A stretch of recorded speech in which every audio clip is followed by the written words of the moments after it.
축구 국가대표 손준호 선수가 중국에서 지금 구속돼 있습니다. 구속 수사를 받는다. 네. 손준호 왜 대체 구속 수사를 받느냐? 이유가 뭔지 여기 보겠습니다. 민간인 수뢰 혐의 임시 구속이 만료가 됐고 때문에 정식으로 구속 수사 단계로 넘어갔다라는 얘기인 겁니다. 네. 지금 우리나라 국가대표고 지금 중국에서 뛰고 있었는데 현재 받고 있는 게 민간인 수뢰 혐의입니다. 이게 무슨 혐의냐? 여기 볼까요? 민간인이 자신의 직무와 관련해서 재물을 불법 수수한 경우 적용되는 혐의인데 스포츠 선수가 경기와 관련해서 부정한 요청과 함께 금품을 받았다면 이 죄목에 해당될 수 있다.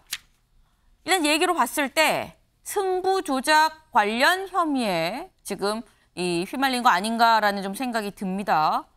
일단 손 선수는 억울함을 지금 피력을 하고 있는 그런 상황인데 아니 일단 본인은 아니라고 얘기를 하는데 김광선 변호사님 네. 일단 앞에 그 엑스페마를 살짝 내려주시고요. 네, 여쭤보겠습니다. 승부 조작에 가담했다는 혐의라고 한다면 출국 금지까지는 이해가 되는데 구속까지 하나요? 근데 우리나라하고 이제 상당히 이제 사법 시스템이 달라요. 근데 이제 구속도 우리나라는 뭐 경찰에 하면 10일 정도 데리고 있을 수 있죠, 유치장에. 네. 그다음에 이제 검찰에 넘기고 검찰에서 한 2주, 뭐 10일, 그다음에 연장 한 번 할 수 있으니까 20일이단 말이에요. 네. 근데 이제 손준호 선수는 지금 거의 2개월 정도 지금 구류돼 있다는 거 아닙니까? 네. 그 재판까지 가는데도 뭐 6개월 걸리네 그러면서 상당히 우리하고 이제 시스템이 달라요. 그런데 아마 이제 혐의 자체는 그런 것 같아요. 어떤 경기와 관련해서 네. 뭔가 부정한 청탁을 받고 경기를 조작한 게 아니냐.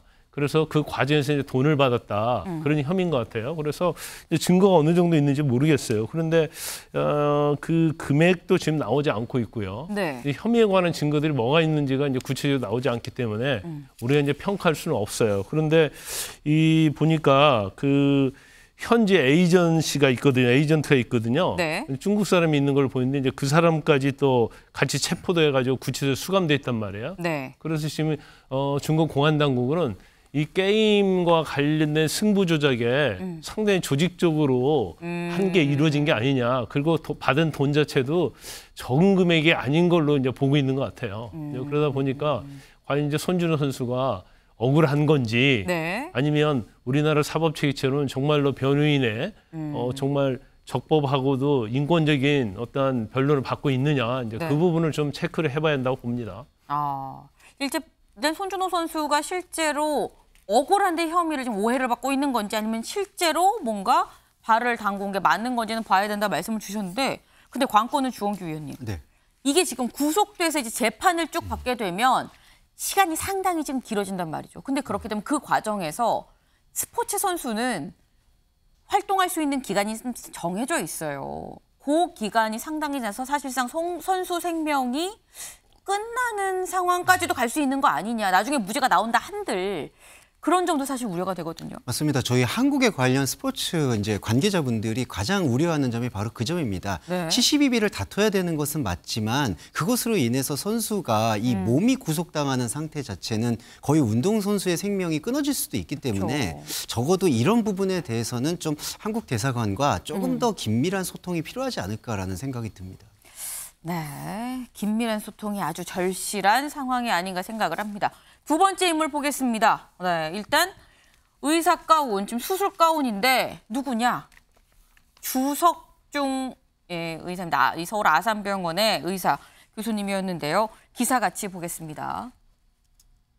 네, 환자밖에 몰랐던 의사, 출근길 교통사고 사망. 시민들 인술 기억하겠다. 추모 행렬입니다.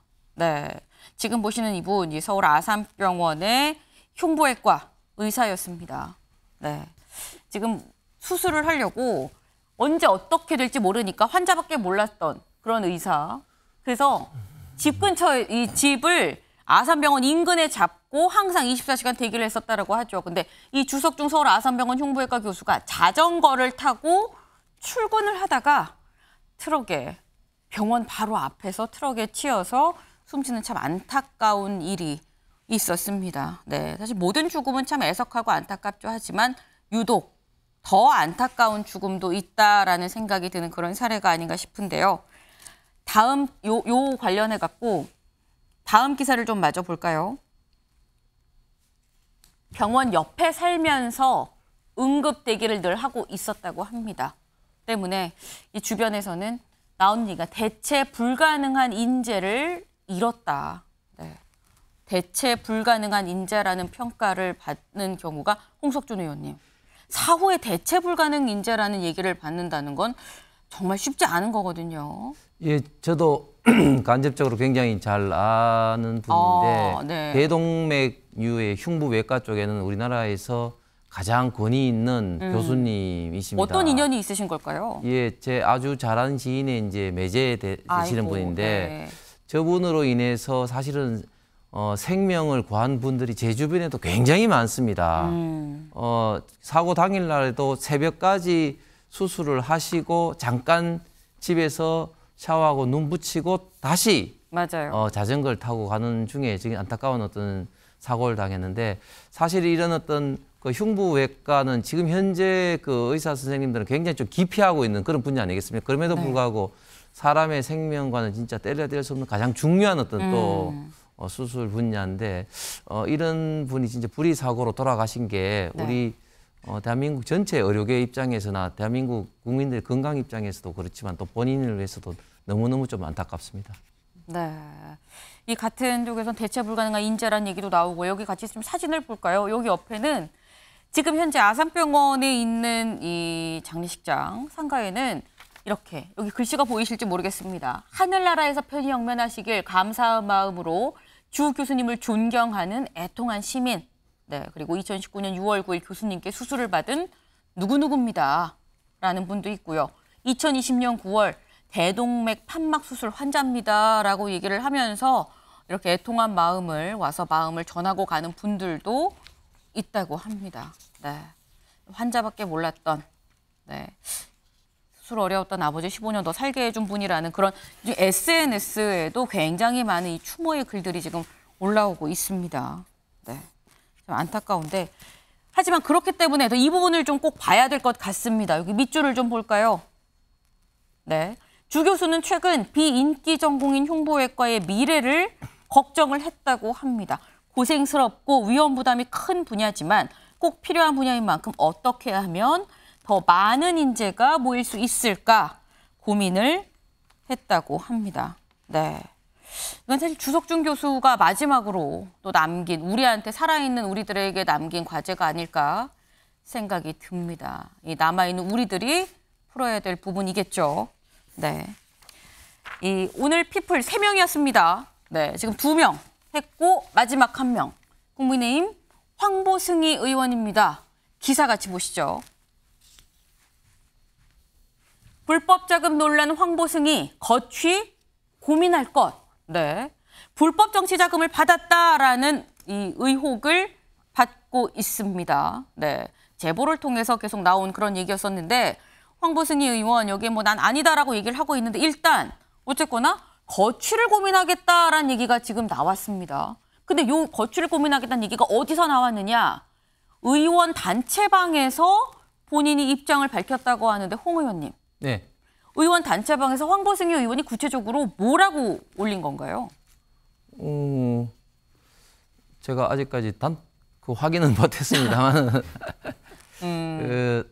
지금 황보승희 의원은 이제 그 가족들하고 최근에 일어난 어떤 사안들에 대해서 굉장히 고민을 많이 하고 이제 계시더라고요. 그리고 딸들도 이제 엄마의 이런 어떤 정치 활동에 대해서 지금 현재 뭐 좀 반대하고 있고 해서 탈당 내지는 뭐 이런 것에 대해서 좀 고민을 지금 많이 좀 하고 있는 그런 또 상황입니다. 제가 이번 사안을 놓고 보니까 정치하는 사람들은 참 주변 관계, 특히 가정 관계도 참 어렵지만 특히 여성 정치인들 같은 경우는 이런 상황 때문에 정말 참 정치하기가 더 어렵구나 이런 것을 좀 더 많이 좀 느끼게 좀 되었습니다. 그래서 지금 황보승희 의원도 최근에 좀 이런 어떤 측면에서 그런 어떤 하소연 내지는 이야기를 좀 많이 하는 것을 저도 옆에 많이 들었습니다. 네.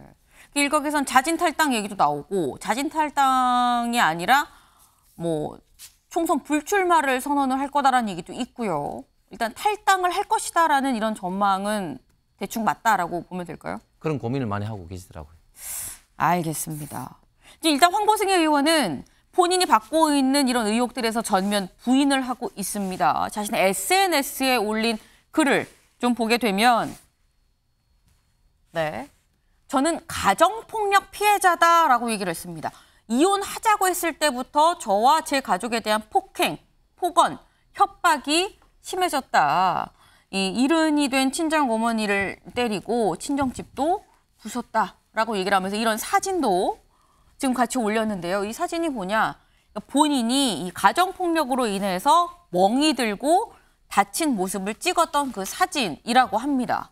그 사진을 이렇게 올리면서 전 남편이 가정폭력 범인데 나에 대한 어떤 복수심으로 지금 이런 허위 사실을 갖고 나를 음해하고 있는 거다라고 지금 주장을 하고 있습니다.